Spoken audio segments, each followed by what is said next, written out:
Start IPL 2025 तो अभी suspension पे है। सुनने में ये आ रहा है कि बहुत जल्दी वापस से चालू हो सकता है IPL 2025। उसके साथ साथ खबर ये भी आ रही है कि यार विराट कोहली ऑलरेडी रिटायर हो चुके हैं। पहले जो खबर थी तो सबको ऐसा लगा कि शायद कोई मजाक हो गया, कोई पब्लिसिटी स्टंट होगा, पर नहीं भाई सच्चे में रिटायर हो गया। उसके अलावा ऑपरेशन सिंदूर के सीज फायर के बाद क्या बोलते हैं, फिर से एक बार अटैक भी हो गया और क्या क्या गर्मा गर्म खबरें हैं। तो फिर गर्मा गर्म खबरों का सेगमेंट करते हैं शुरू। You are listening Podbean presents #दवेश गर्मा गर्म खबरों का सेगमेंट में आप सभी का हाथ जोड़ के स्वागत है स्वागत है। और स्टार्ट ना एक्चुअली थोड़ा सा करते हैं भैया हिंदुस्तान से, इंडिया में। वी ऑल बिलीव यू, क्योंकि जिस तरीके से आपने सामने वाले टीम का डिफेंस को ब्रेक करा है ना, अभी तो हमने अटैक करना शुरू भी नहीं किया और उनकी थोड़ी सी फटनी शुरू भी हो गई है। मैंने इस तरीके से फट रही है कि वो सिलना थोड़ा मुश्किल होएगा, सुई धागे से भी वो सिलेगा नहीं। So well done Indian army, आपका डिफेंस सिस्टम बहुत मजबूत है। वो सुरक्षा चक्र और गजब की बात है, पर अभी भी खतरा टला नहीं है, क्योंकि ये पड़ोसी है, ये ना इनके ऊपर कभी विश्वास नहीं कर सकते। प्रॉब्लम वही है इनके साथ, वो लातों के भूत जो होते हैं वो बातों से नहीं मानते हैं। थोड़ा सा इनको डराना पड़ता है, धमकाना पड़ता है। वो डरा धमका के भी नहीं मानते ना, तो इनको एक दो लातें मारनी पड़ती है। तो फिर वो वैसे वाला कंडीशन है इनके साथ के, ये सुधरने वाले नहीं है। टी फायर हुआ था, उसके 2.5 या 3 घंटे बाद ही एक बार फिर से इन लोगों ने अपनी हरकतें चालू कर दी है। एंड ये लोग एक्चुअली मेरे को लगता है कि मिट के ही मानेंगे शायद से, बट ठीक है, दैट्स अ डिफरेंट मैटर। इनकी मतलब इनका सोचने का तरीका है। अब विपरीत बुद्धि विनाश काल्य सुना होगा आपने, और इसका बिल्कुल सीधा सीधा अर्थ निकलता है पाकिस्तान, क्योंकि इधर कुआं है, दूसरी तरफ खाई है, कहाँ जाओगे मेरे भाई यार। मतलब एक तरफ से आपको लोन पे लोन पड़ रहे हैं, ये नहीं कि लोन को कैसे चुकाए वो आप सोचे, वो तो सोचना ही नहीं है, वो सोचने का काम हमारा है भी नहीं। बट अब थोड़ा क्रिकेट के ऊपर भी कर लेते हैं चर्चा। विराट कोहली साहब क्या कर दिया यार आपने, मतलब रिटायर 36 की उम्र में, 26 जैसा फिटनेस 36 साल की उम्र में। और आपका सबसे पसंदीदा फॉर्मेट टेस्ट क्रिकेट को आपने अलविदा कह दिया। आई मीन दाल में कुछ तो काला लगाना, हमें भी ऐसा लग रहा है, क्योंकि दाल में कुछ नहीं, बहुत कुछ काली दाल है पूरी तरीके से। ये दाल ना बहुत काली है, वो दाल मखनी से भी ज़्यादा काली है पूरी तरीके से। तो फिर something issue going with BCCI। और पहले रोहित शर्मा पोस्ट रिटायरमेंट, उससे पहले Ravichandran Ashwin mid series retirement, फिर अब ये आपके एक लौते सबसे बेहतरीन फेवरेट क्रिकेटर और इतने सालों से लगातार क्रिकेट जीतने वाले खिलाड़ी 2011 से 2020 तक, जो इन्होंने अपना इम्प्रूवमेंट किया था 2025 तक टेस्ट क्रिकेट के अंदर। Absolutely fantastic, phenomenal, fantabulous. तो विराट कोहली साहब बहुत जल्दी चले गए यार आप। बट अगर ये आपका डिसीजन है, वी ऑल रिस्पेक्टेड, बट अगर आपका ये डिसीजन नहीं है, then something is very fishy with the BCCI, the way they are retiring the players, which is something need to be understood what actually it means for us. और ये BGT series ना actually लोग कहते हैं ना कि BGT में बहुत इतिहास बदले। इतिहास में एक काला सच भी ये है कि BGT ना बहुत लोगों का करियर खत्म कराया है। रोहित शर्मा, विराट कोहली, रविचंद्रन अश्विन, इन 3 बड़े खिलाड़ी रिटायर हो गए BGT सीरीज के बाद। एक तो मिड सीरीज में भी रिटायर हो गए थे। मुझे लगता है कि इंग्लैंड दौरे के बाद शायद से जडेजा का नाम भी आने वाला है लिस्ट में। खबर ये आएगी रविंद्र जडेजा भी इंजर्ड होंगे या रिटायर हो जाएंगे पूरी तरीके से। अब ना एक और सबसे बड़े मुद्दे पे बात करते हैं कि भैया IPL चालू हो रहा है वापस से सस्पेंशन के बाद। खबर तो ये आ रही है उड़ती उड़ती कि 17 तारीख से IPL जो है वो चालू है।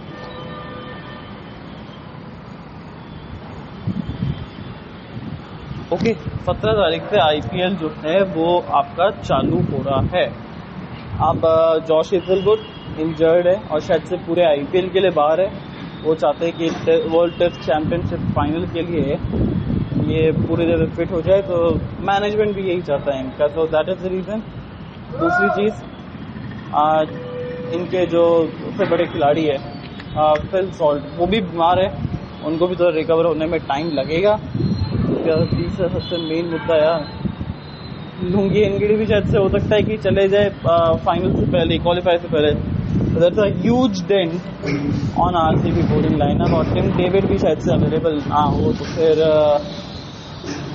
ब्रेक के बाद वाला आईपीएल थोड़ा सा ज़्यादा इंटरेस्टिंग रहेगा। कौन अंदर होगा कौन बाहर होगा तो होगी देखने वाली बात।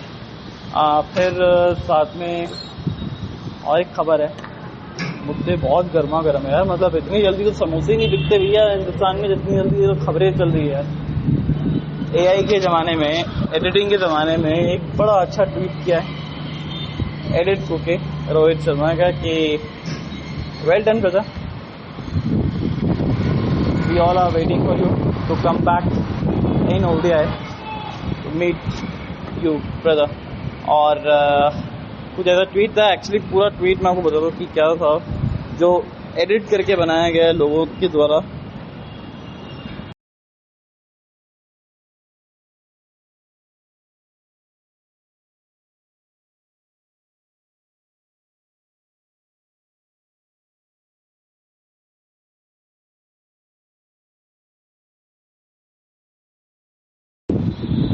अब चलो ये तो बात हो गई ना।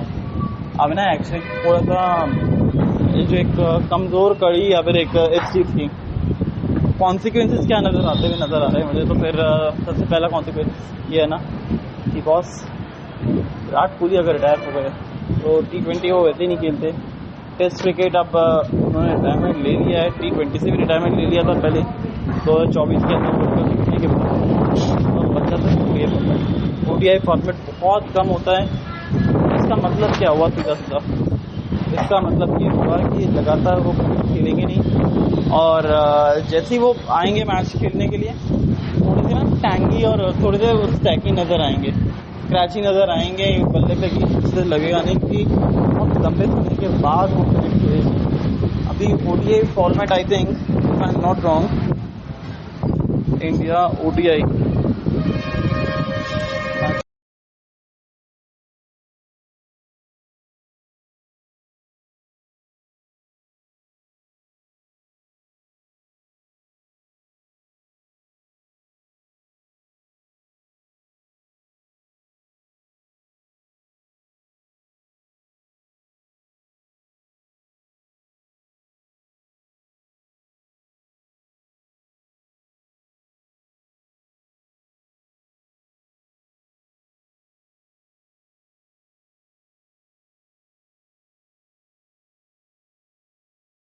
इतने लंबे लंबे समय के बाद जब आएंगे ना वापस से, विराट कोहली रोहित शर्मा दोनों के लिए इतना आसान नहीं होगा लगातार रन बना के आना, क्योंकि जैसे समय बिताएंगे वैसे वैसे थोड़ा फॉर्म आएगा, फिटनेस आएगा।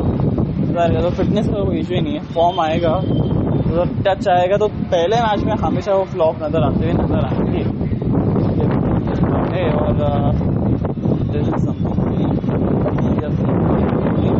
आप चाहते हैं कि सीरीज का पहले मैच तो ना आप अपने नाम करें। अच्छा, दूसरी चीज़ ये होगी क्या कि स्पिन के अंदर ये दिक्कत आएगी ना, बहुत लंबे समय के बाद खेलेंगे और आते रहेंगे ना गेंदबाज इनको स्पिन लगाएंगे, क्योंकि हाथ से पड़ पाना ना इतने लंबे समय के बाद आते हो, आपने बल्कि जितनी नेट प्रैक्टिस करनी कर लो। मैच प्रैक्टिस एक अलग चीज़ होती है, और ये चीज़ शायद से सामने आएगी विराट कोहली और रोहित शर्मा की कराएगी।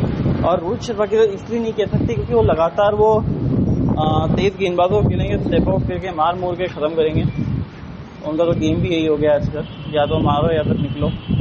उसके साथ साथ मैं ये देखते हुए नज़र आ रही हूँ मेरे को विराट कोहली क्रीज पे आएंगे, आपको स्पिन देखने को मिलेगी, चाहे लेफ्ट आर्म ऑफ स्पिनर हो, चाहे ऑफ स्पिनर हो, चाहे लेग स्पिनर हो, हर तरह का स्पिन जो है ना वो इनको फेवर करेगा। और ये प्रॉब्लम आती रहेगी यार, ये प्रॉब्लम आती रहेगी, क्योंकि उनके ना थोड़े से करियर का लो फेज स्टार्ट होएगा, बांग्लादेश से शुरू होएगा। मैं तो उम्मीद करता हूँ कि होए ना, we all are big fans of Virat Kohli, but the fact is that we need to understand it. अब last but not the least, England series पे इसका क्या असर रहेगा? देखो, इंग्लैंड सीरीज पे ना ये असर रहेगा विराट कोहली के लिए कि यार विराट कोहली के बिना ना इंग्लैंड सीरीज जो है वो एक तो ऑलरेडी देखने का मजा चले गए, दूसरी चीज ना इंग्लैंड वालों को फाइनेंशियली थोड़ा ट्रबल होगा, इसमें कोई डाउट नहीं कि दैट्स इट। वो टिकट सेलर है विराट कोहली, पर उसके अलावा इंडियन टीम में क्या खतरा हो सकता है?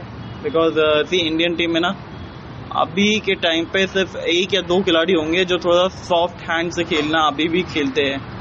उसमें से KL राहुल है, दूसरा यशस्वी जायसवाल है। अकॉर्डिंग टू द सिचुएशन वो खेलता है, अगर सिचुएशन की डिमांड तेज खेलने की तो तेज खेलेगा, सिचुएशन की डिमांड अगर धीमा खेलना हो तो धीमा खेलेगा, आराम से खेलेगा। तो वो एक बहुत अच्छी चीज़ है इनके साथ। दूसरी चीज़ ना बैटिंग नहीं है पर इंडिया के पास, दैट्स द बिगेस्ट प्रॉब्लम। क्योंकि शुभमन गिल सेना कंट्री 40 रन 50 भी क्रॉस नहीं करा है भैया इंग्लैंड के अंदर, तो फिर वहाँ दिक्कत है। और इंग्लैंड वाले ना इतनी आसानी से छोड़ने नहीं वाले, उनका बैट बॉल चलता है, एक दिन के अंदर वो 350 350 रन बना भी देंगे ना तो उनको कोई दुख नहीं है, वो बड़े हैप्पीली बना देंगे। और यहाँ पे वो टर्निंग ट्रैक्स भी नहीं देंगे, तो फिर दिक्कत है कि सॉफ्ट हैंड से खेलने वाला जो खिलाड़ी नहीं अगर होगा टीम में तो फिर दिक्कतें होगी, आपको बहुत ज़्यादा दिक्कतें होगी। क्योंकि वो डिफेंस वाला काम जो विराट कोहली बहुत अच्छे तरह से करते थे वो नहीं देखने को मिलेगा। और मुझे लगता है कि यहाँ पे शायद से दिक्कत होगी टीम इंडिया को। इंडिया के बैटर्स इतना अच्छा काम नहीं करेंगे जितना इंडिया के बॉलर्स हमेशा काम करेंगे, और उसमें भी सिर्फ एक जसप्रीत बुमराह है जो अच्छा काम कर सकते हैं, बाकी सिराज देखते किस तरीके से परफॉर्मेंस करते हैं। बट इस एपिसोड के लिए इतना ही। उम्मीद करते हैं आपको एपिसोड अच्छा लगा हो तो फिर लाइक करो, शेयर करो, सब्सक्राइब करो, फॉलो कर लो, नोटिफिकेशन की घंटी बचा के रखो। और हैशटैग आप सभी के शो के होस्ट तो भैया नॉमिनेट हो गए ना, बिल्कुल, हिंदुस्तान टाइम्स स्मार्टकास्ट अवार्ड्स के लिए। तो फिर वहाँ पे जाइए आप, वोटिंग लाइन थोड़े दिनों में बंद होने वाली है और अवार्ड शो की तैयारी शुरू होने वाली है। तब तक के लिए take care, tata, bye bye.